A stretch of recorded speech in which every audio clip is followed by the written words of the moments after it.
so good. It's incredible to have been kind of been privy to this book writing process and now to have it in my little hands. How does that feel for you? It's arrived. It's here. It feels amazing. And oh no, I'm gonna cry at the beginning of this. So I just want to get this out that Malaprops has been my bookstore since I was like tiny, and it's right next to the library. And when I was 6 years old, writing my name on the spine of my journal, like going to be a writer, I walked by Malaprops all the time, every time I went to the library. And so like, this is wild. I have a book that's for sale in my childhood bookstore, and I'm just so happy to be here. Oh, you're gonna make me cry. I know. Right out the gate. Yeah. Out of the way. I think about this writing process and what a strange year it's been, and all of the different, like the diverse range of people that you talked about that kind of fall under this umbrella term of masochism. And I guess I'm curious, where you spoke to a lot of athletes and then people that are involved in some more sort of fringy subcultures. And were there any things that you felt inspired to get into? I know you tried a lot of things for this book. Were there any things that you were like, I love Muay Thai, or like, I have a new pain thing that I love? I'm hearing an echo, sorry. I feel like everything looked super fun when I was watching it. Like, I definitely have that like earnest bandwagoner in my heart that's just like, I want to do it. I want to do that. And interestingly, the thing that stuck for me is one of the more boring ones, but it turned me into a runner. Oh. Like, yeah, it turned me into a runner. I always thought that my body was so really wrecked from ballet for so many years that I thought running was going to be something that was just never for me. Like, my knees were shot by the time I was 13, but I didn't stop dancing until my 20s. And it turns out that I can run. I just have to dial in the knobs of my sensation-seeking brain and view it as this like gentle pony exercise, and constantly keep myself from the brink. Because when I see someone run an ultra marathon, I feel like I get it. I'm like, I feel like I understand the desire to do something so on the outer edges of human experience and to really push yourself. And I know that if I trained like that, all of the progress that my body has made recovering from injuries would be gone. And I want to keep running. So I just kind of like, I'm settled in the sense that I want my body to feel good. And I think about ultra runners when I take my pony jogs. And I am glad that I'm in a place in my life where I can so gently dabble in sports. Oh, that's wonderful. I love that you've found a passion in this, and I know that running has kind of become more of a passion for you during this book writing time. That chapter was painful. Like, truly, as a reader, I read this in little bursts, and some of the chapters I found kind of more challenging to like face honestly. And the ultra marathon chapter made me cry. It felt so triumphant and glorious. Were there other chapters that you found difficult, or like during this writing process? I can't imagine what being at the marathon would have been like.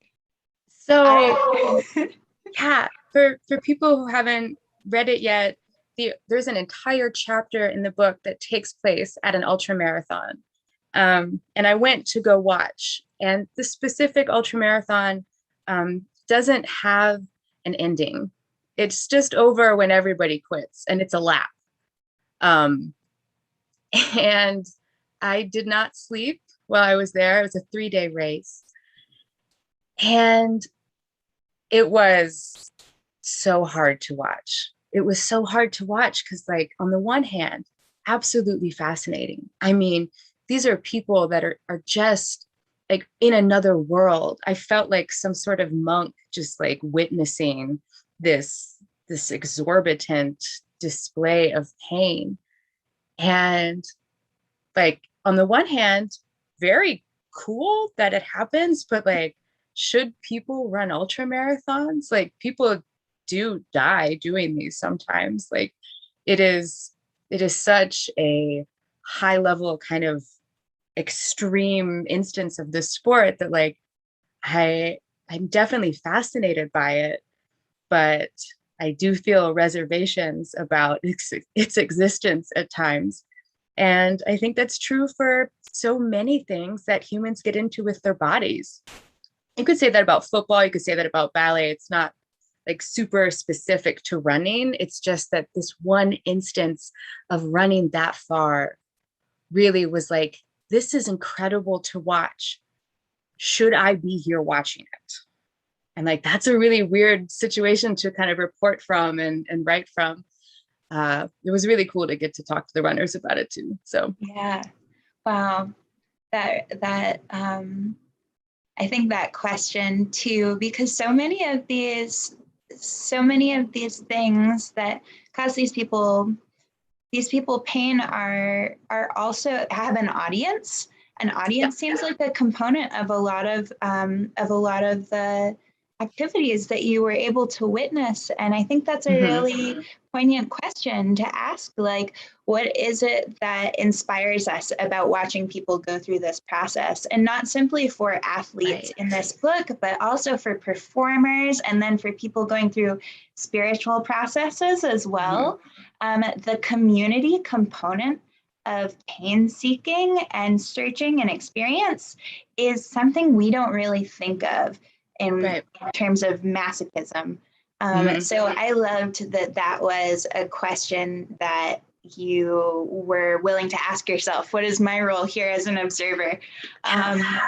Something that, so I've been rereading the book this past week, and I keep kind of being blown away by, without any spoilers, there's a chapter that sort of talks about flagellates and monks and plague. And I was curious about your experience writing about sort of spiritual masochism and absolution during a time when we also are experiencing a pandemic, and how your research kind of informed that for you as an author. Yeah, I think so. One of the things that is so interesting to me about pain is the way it can bring you absolutely and unequivocally into the present moment. It has this, like when you are in a lot of pain, and especially in this case of masochism, where you've consented to it, you've consented to this kind of overwhelming high sensation experience, and it just blocks everything out. It's just you and the pain, and there's no doom scrolling or ambiguity or worry about tomorrow. It is for many people transcendent. Pain helps us create meaning, and pain helps us feel our capacity to endure and teaches us about our limits. So understanding that you can see the appeal in times of great upheaval to undergo painful ritual, or to like get more into BDSM, or to start eating hotter peppers, do a polar plunge, all of this stuff, because it's a way to just be immediately present. Like there's nothing like you eat the hottest pepper in the world, you are not having a single other thought that is not related to that pepper, like, and to the experience of the pepper. And so, but yeah, definitely half of this book was written from home during the pandemic, and thinking about the way that pain can give us moments of transcendence and moments of tranquility was definitely a big part of that. That definitely seems like like an endurance challenge in and of itself to be writing a book from home about pain. I think kind of all has a sort of poetic justice to it. Oh man, so you are, I think, reading an excerpt here of this book, and Yes. From what I gather, it's going to be, there's a scene that you filmed, I think, for promo for this book about the hottest pepper. Now, what I love about that scene is that it all takes place in your car. You had a very private, painful moment. So is that the most painful thing that you've experienced, that in a car, I guess is Probably, yeah. I mean, I feel like when I was in active labor, driving to the hospital, or going down a really bumpy, windy road after being in labor for about 24 hours was definitely up there with the pepper. That definitely makes sense. It was such a lurid description, and I'm so excited to hear you read this piece. A little bit. We'll talk a little bit about the science of capsaicin afterwards. And yes, I'm going to read an excerpt from a chapter in the book called Lava Mouth. And it is the story of when I ate the world's hottest pepper, a Carolina Reaper pepper.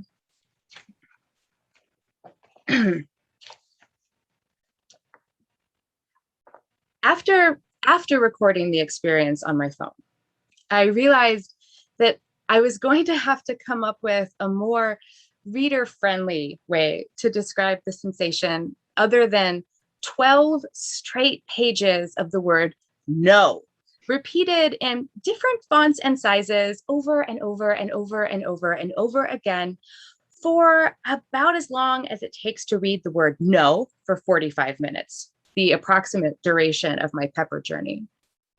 This here is my attempt to use language to impart to you the sensation of eating the world's hottest pepper.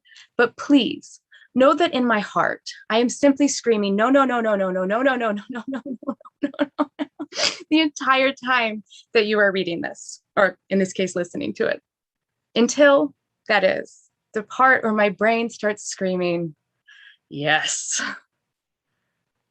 Like a dog unsure whether they are really allowed the treat on offer, I open my mouth, bring the pepper to my teeth, bulk, pull back, then just go in for it. I bite almost the entirety of the pepper off and begin to chew, returning to nibble the rest of its red flesh from its rough green calyx. Prior to eating the pepper, I decided that I was going to chew and spit it, lest I endure the capsaicin cramps on my red-eye flight back to the East Coast. Even in my most adventurous state of mind, the idea of paralytic intestinal cramps while trapped in an airborne shitbox was too much for me. The world's most ferocious pepper-eating competitors took steps to avoid the cap cramps, and I decided that I would too. But the decision to spit the pepper out meant that I was doomed to overcompensate elsewhere. I mean, it's only fair, right? And I, stubborn, overly confident idiot that I am, and that I was on that 90-degree day in sunny Auburn, California, decided to atone for my plans to spit by just absolutely liquefying the pepper with my big fat molars. Sitting in the car, stomach pressed urgently up against my pyloric sphincter, lungs protesting the mere vapors of this fresh horror unfolding in my oral cavity. The thought occurs that I might be chewing the pepper too much. They taste good, I chirp into the camera, every ounce the brown-nosing teacher's pet I've always been, red soup sloshing through my mouth like Dante's gazpacho. The pepper does taste good for about half a second, but then it does not taste good. At the beginning, it was sweet and sharp and almost delicate, but then it turned into something else entirely. And now I am having very strong feelings about it. Telling the camera that the pepper tastes good is mostly magical thinking, something I've heard other pepperheads say, as if proving that their mastery over heat allowed them the godlike powers of appreciating the finer tasting notes of fucking lava. I spit the pepper out onto the ground and I closed the car door with a dramatic exhale and then burst out in riotous laughter, cackling in the face of my obvious mistake. A gasp catches hold of me and hot pepper spit hits the back of my throat. An ominous coughing fit erupts immediately, and my first thought is a very quiet, very stern, very unambiguous, oh shit. There is a siren in my body and it's coming from my mouth. And I know in my heart of hearts, because I did my research, because everybody told me this, because the sensation is already escalating fast, I know that the pain is only beginning. Laughter turns to ice cold concern and I get serious immediately. I lean out the side of my car and silently retch hard, spraying saliva onto the fist-sized blot of crushed pepper seeds and vermilion ooze that sits atop the baked dusk parking lot. I close the door and take my glasses off, which I should not have done. And I wipe pepper spit from my face with my bare fingers, foreshadowing, and then clamor again for the door handle. I lean urgently over the ground, abdominal muscles clenching in revolt as molten hot spit streams from under my tongue and behind my teeth, as if a dam inside me has broken. I sit back in the car and try to take an accounting of my situation. I have never felt regret that was so clear, so unquestioned, or so sudden. The camera is still rolling and I try to remain calm, but I know that any pretense to decorum is over, confident in the knowledge that the things this pepper is about to do to me are going to be unfathomable because empirically they already are. And we're just getting started. I scrambled for the cold water I brought along. Fuck this ride, fuck staying on this ride, fuck this feeling in my mouth. I breathe and a dribble of wicked spit hits the back of my throat and my lungs contract in a cough that feels like a threat and a wheeze and a desperate plea for none of this. Oh my God, none of this, please, none of this, please, none of this, please, none of this, please, no. My intentions were to talk to the camera through this whole ride, but it rapidly becomes patently clear that that ain't fucking happening right now. I start to squat up in my seat like some kind of weeping gremlin, drawing my feet up under me in a desperate plea to what? Move away from my mouth, which feels like it is actually literally full of coals. That's not even an exaggeration, and yet it still gets worse. I perch, a crying gargoyle, snot everywhere. Water isn't helping, so I take a sip of hot, flat kombucha that's been baking in my car all day.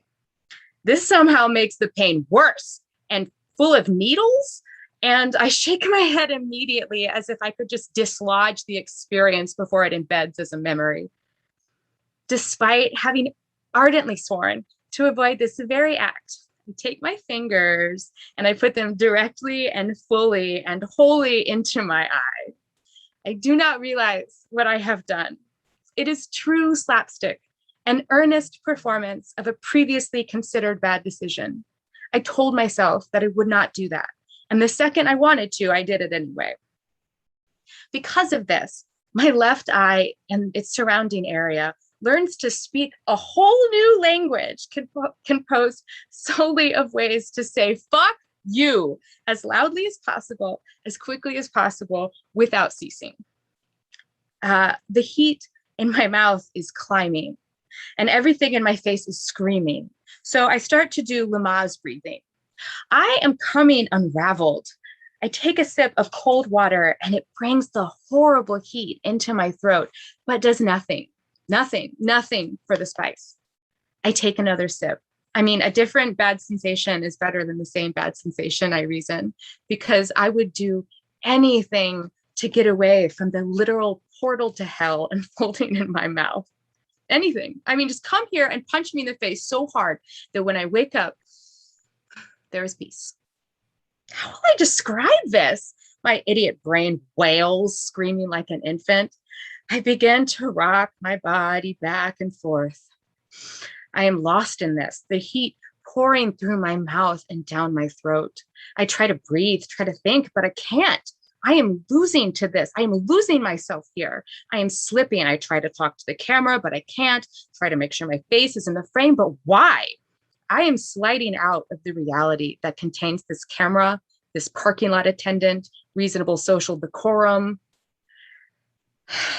My eyes glaze into the distance.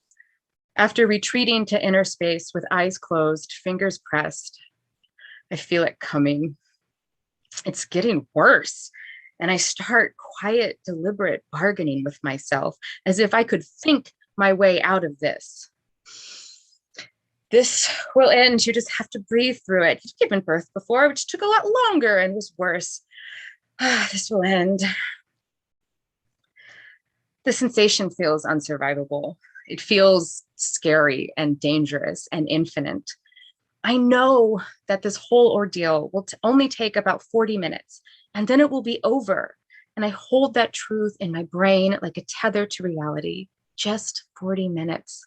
But I am only 5 minutes in, and writing out the rest of this seems unimaginable. The pain is getting bad. I lie down. I think about it, think about myself. I think about the pain, and I think about fire, and I think about my options. And so at some point, I decide to do what I came here to do. You can see this moment in the video, this eerie transition. I cough and kind of settle. My mouth curls slightly into a deranged smile, and I say out loud, all right. And so it begins. It is my humble opinion that in a case like this, at some point, you just have to decide to really fucking take the ride. On the video, I am leaving for somewhere else, panting, eyes cloudy. I have all the equipment I need to get through this. I know it in my bones. There is an interiority that comes during pain, a way to burrow into the body, the mind, same thing. I breathe deep and hard into myself, into this moment, my lizard brain, my supportive body, my sturdy self. Ultra runner Courtney Dalwater has a phrase that describes the way she suffers during the hundreds of miles she runs. She calls it the pain cave. I like that image. Pain creates walls, a container of sorts, sealing you off from the world. But there is an opening to that cave, a light in that fucking tunnel, and an end to this, and it's coming. Moving my body feels good, the rocking motion focusing my mind on the task at hand. The task, you see, is simply to wait it out. I am here to ride this fucking idiot ride that I got on and see it to the end. Both choice, as it's not getting better yet. In fact, the pain has been getting steadily worse, but you know what? This is where I am, and I am gonna fucking reckon with it. By the end of it, it will have taken the 40 minutes I was promised. I squat in the car seat again, rising into myself. Spit runs freely from my mouth onto the leather seats, and I am crawling out of this pain cave by making myself a home within it like an uninvited guest. I breathe into the fire in my mouth. I think about it. I focus my brain on how it feels inside my chest, my pelvis, what my shoulders are doing. I think about my mouth, and I think about nothing at all. I think about that guy who free climbed 900-meter El Capitan without a rope, and how I get scared at the kids climbing wall at the trampoline park. I think about how I wish my partner was here. I think about the word no, but on fire, And I think about how the world is ending and I have a plastic fucking bottle in my rental car. And then I feel a wave of spit crust my lip and I notice my mouth and I rush into it. I'm dissolving into myself, this pepper, my face. I want out, but I want through. My eye is bright red and shrieking. And that's not even the worst thing happening to my body. I know this is fucking fake. I know it. I know it. I know it. I know that I am not in danger and that this pepper will cause me no harm. And yet none of that matters because I am at the mercy of the electric tofu between my ears. So with that, I surrender. I am gone into the fire.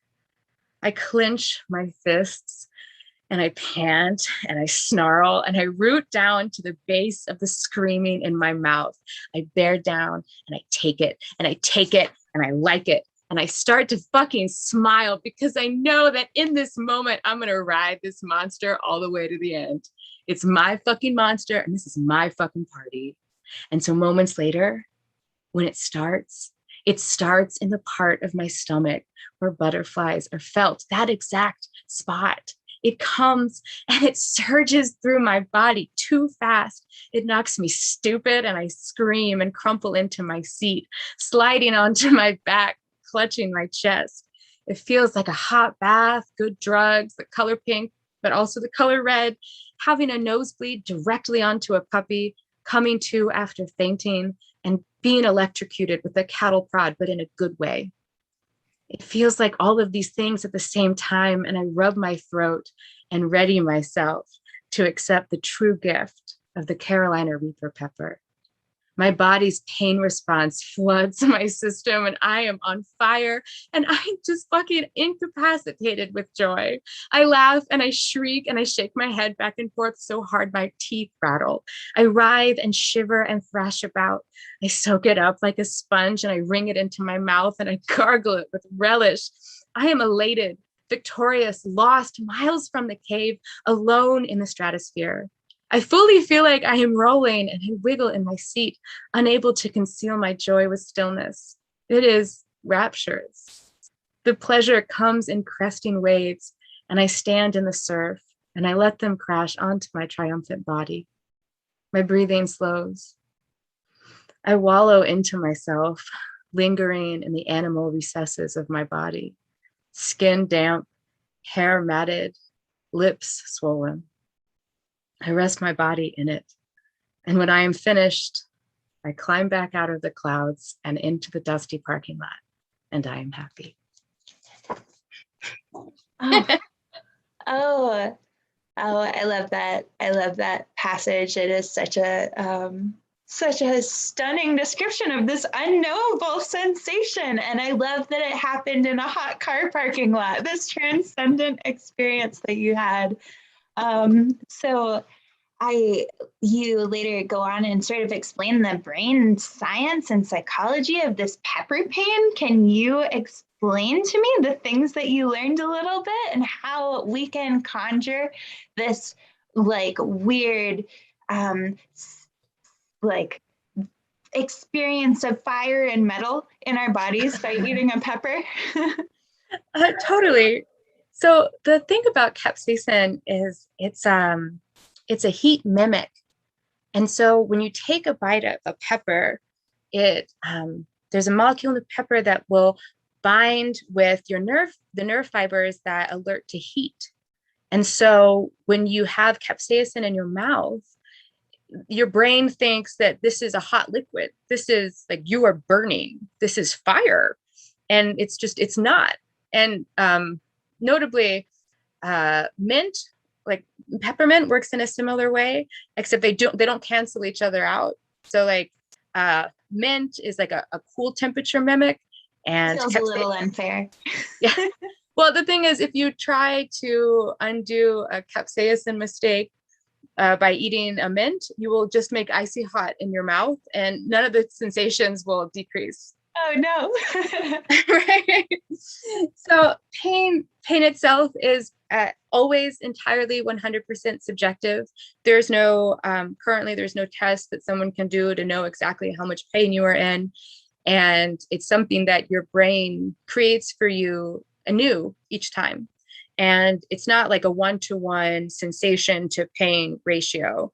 There's not like, if I hit you this hard, you will feel this much pain. And if I just brush your arm, you won't feel anything.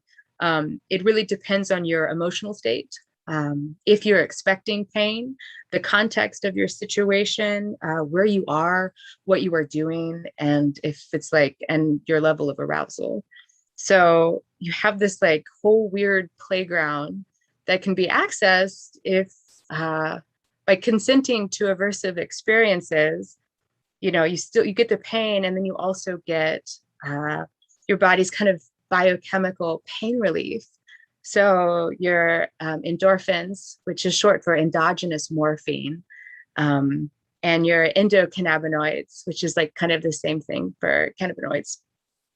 And so there's this like slurry of good times that can come after painful stimuli.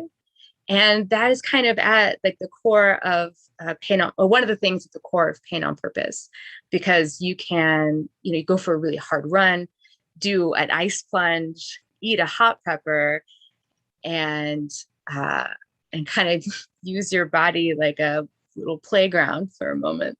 Yeah, I've been thinking a lot about that recently.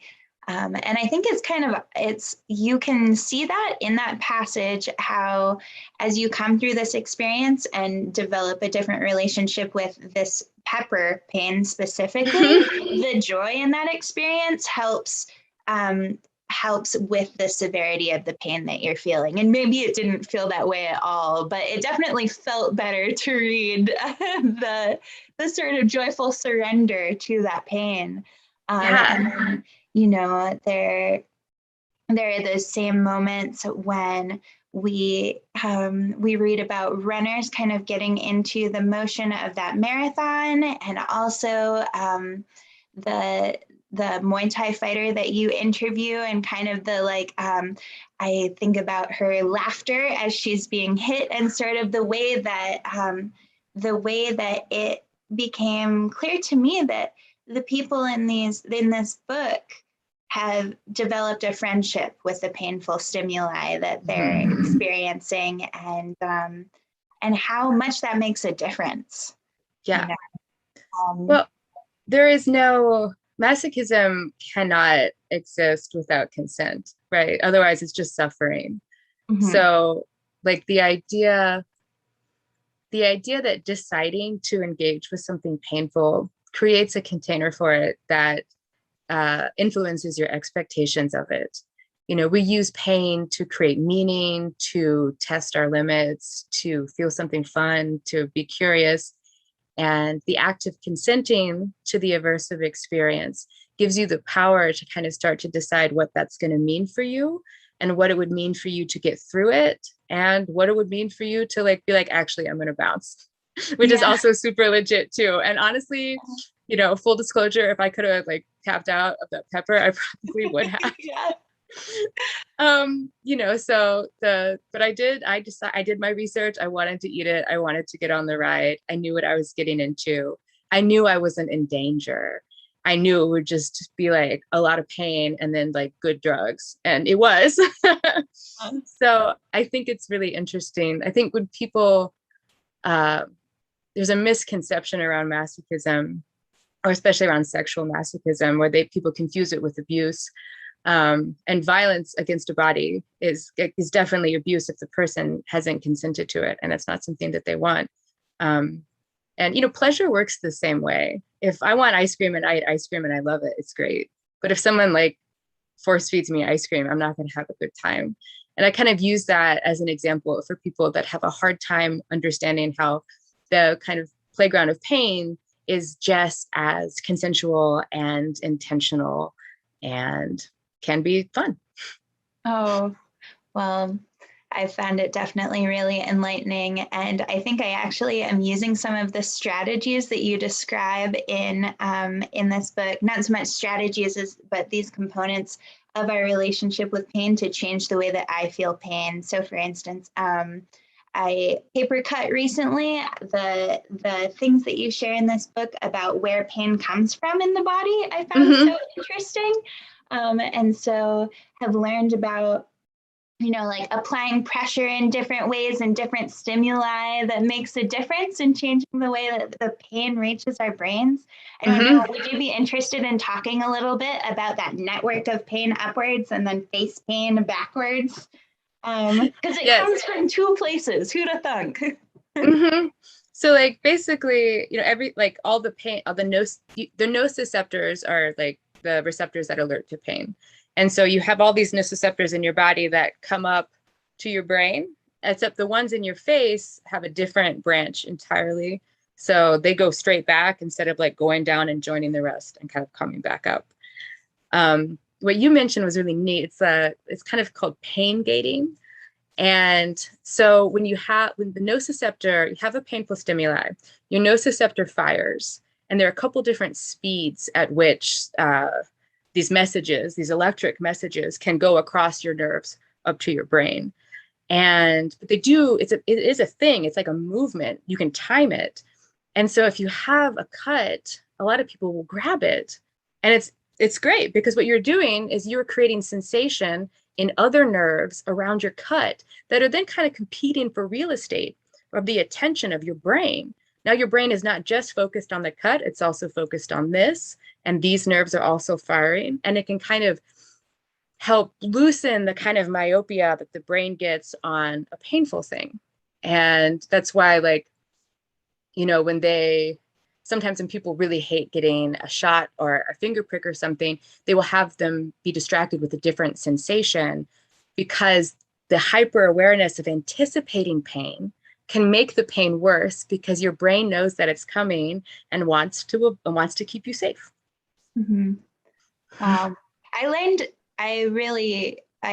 I thought that your research into this was so stunning, and I really came away having learned so much about pain, but also having developed really such a strong emotional relationship with you and with my own experience of pain, and this just really beautiful marriage of like research and science writing and then your personal experiences. And I feel so grateful for that. You just did such a really wonderful job.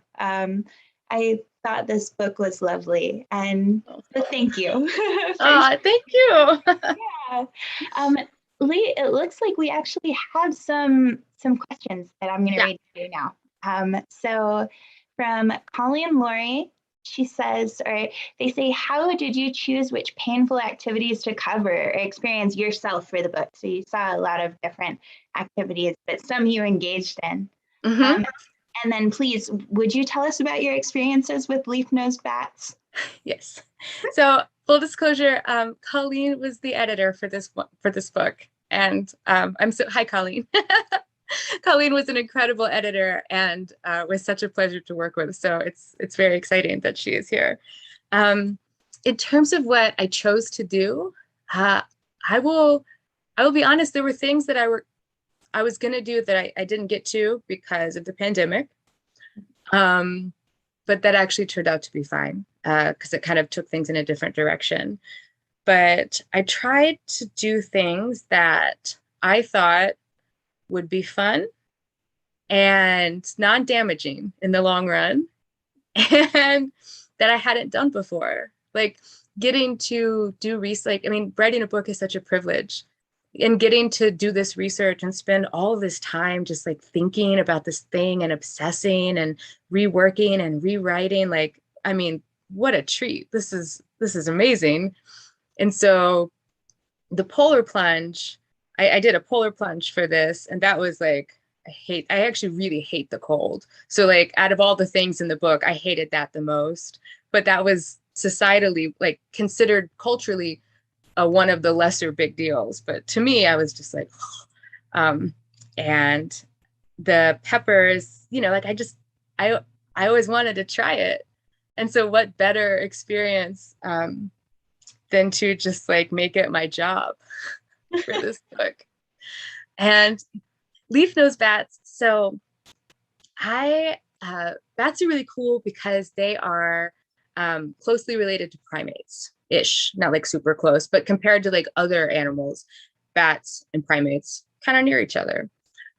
Leaf-nosed bats themselves have like the highest, like one of the highest levels of dietary diversity in Pilotenkueche. And so whereas like, and those are the leaf-nosed bats. And so usually at that point of specialization, you see like, you know, all dogs eat basically the same thing and stuff like that. But like bats, those bats, you have sanguivores, nectivores, insectivores, omnivores. You have all these dietary patterns. And the reason that was interesting to me is that we're trying to figure out how these bats breed, because we don't really get to see them reproduce. And some of them have huge canines, like really big canines, and little tiny bats with these big canines, and they don't actually have enough muscle back here to create bite force to really use the canine. And usually when we see something like that, you think that it might be a sexual display thing, like sexual dimorphism. So what I was doing was looking for traits of sexual dimorphism in teeth and body size, and kind of making a map to lay over what we did know about reproductive behavior. So if we can be like, well, these bats are lecking bats, and these bats are more just like these different types of how they find their mate and impress them and have sex and then stay or leave and all of that stuff. And so kind of using teeth to make a best guess about how they fuck, and then use that as a platform to make hypotheses about what we are going to study going forward. So I'm vaccinated for rabies. Teeth tell us a lot. Tell us a lot about creatures, huh? Yes. Here's another question. So was there anything, or what specifically surprised you most while researching this book? There's so many facts that were so surprising to me. Did anything really touch your heart, take you aback? Yeah. I honestly, I think what surprised me the most was that I developed a kind of internal sturdiness and willingness to be witnessed and put myself into the book. I think that there are writers who came before me that I really love often like do this thing where they just allow their lives to be witnessed as they are, like without like not sanitizing their thoughts and their lives before sharing them. And like, honestly, that helped me so much. So to get to just kind of be a person who's willing to reveal the really kind of messy truth about my existence in hopes that someone will see it and be like, oh, I guess it's not so weird. And I guess I'm not so alone. So that would be my answer. Oh, that's a beautiful answer. Oh, really makes me weepy, but I think I think that reads so loud and clear in this book, and it's such a subject that is so, I think, near and dear to so many people's hearts, and yet it's such a sort of fringy, misunderstood subject. And to see this beautiful writing that not only brings people closer to an understanding of the thing itself, but really to be vulnerable in the way that you were, was phenomenal. So wipe away a tear. Was there anything that you thought about including but had to leave out, Leigh? Yes, there. Let's see. There was a lot more brain science that had to get cut because it's a pop sci book and not a textbook, and that was hard for me. But I was actually going to do human suspension myself, and I still want to try a piercing on that level, but due to scheduling stuff, that didn't work. There is a really graphic testicle torture scene that got cut. And and we'll probably find a home elsewhere. But like, so I just all this whole shelf is all research, and some of that one too. Those are all pain books for my pain book. And I just feel like I got to know masochism in such an intimate way, and then somehow had to sculpt it into something small and knowable. And that was very hard. It's very hard to know which of your darlings to kill, so to speak. And I really struggled with that. And Colleen, my editor, was really amazing in helping me figure out how best to tell the story in a way that makes sense. Wow, that sounds difficult. I'm so curious about both of I'll send it to you. I can't wait. I'm excited about this question. Rain is curious. Did your research change how pain happens in your dreams? Yes, that's two questions. Is there pain in your dreams, and is it different now? Oh, hi, Rain. Rain is also in the book. Rain did the polar plunge with me. And I told her up until the very last second that I would respect her if she didn't, because I didn't want to do it either. But she did it with me, and it was amazing. It was so good to do it with somebody. Hi, Rain. Pain in my dreams. I am like a crazy dreamer. Like, I would love a break. I would love to turn that off. Like, I don't need an 8-hour hostage situation in my brain at night. Sometimes the dream is literally just that. So in terms of pain in my dreams, I do feel pain in my dream. And I feel like instead of changing the kind of nebulous experience of pain in a dream, it kind of introduced new characters. So like when I was heavy into the, Black Plague flagellant research, I had like more boils on me in my dreams.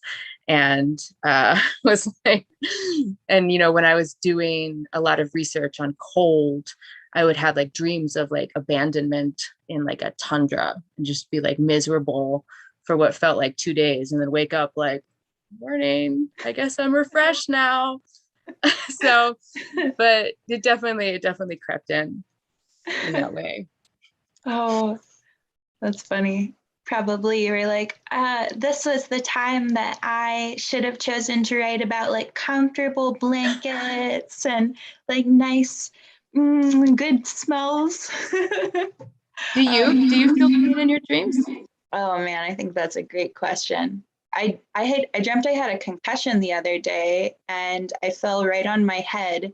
I didn't feel pain, but I did slur my speech. So I think that's interesting because you know so much about the brain now that you kind of understand some mechanisms that it's like, I think as we kind of learn more about how things work for our bodies, then we're able to dream them better. So having this like a lot of pain research, it makes sense that it would be like that you would start to experience it in a little bit more colorful, vivid way, So I'll just say, yeah, I guess I do experience pain in my dreams, but it's weird. Yeah, it's like wrong, but it's like you like kind of recognize it as like what your brain's like. You're like, oh, this is bad, but it's not like, for me, it's not like active nociception, but there's like a visceral sense of wrongness. I think that's a good, there you go. Sweet dreams, everybody. Oh, okay. I have one more question that I'd love to ask you before we go. What do you hope, this is a great question, what do you hope will be the biggest impact of this book on society and the research community? I'm gonna try not to cry through this one too. I'm such a crybaby. Honestly, if this book helps people to be curious about themselves without feeling shame, then I've done my job. Like, there is nothing inherently shameful about being high sensation seeking or wanting to kind of explore that part of your nervous system and your body. And there's so much social packaging and conditioning around masochism and taboo and what we think of people who may dabble in these things and how we may not.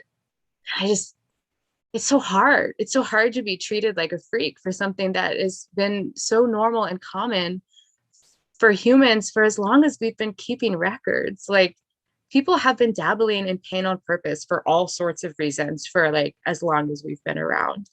And if I can just encourage a kind of gentle curiosity in people towards themselves and help them to maybe know themselves a little better and judge themselves a little less, then my work is done.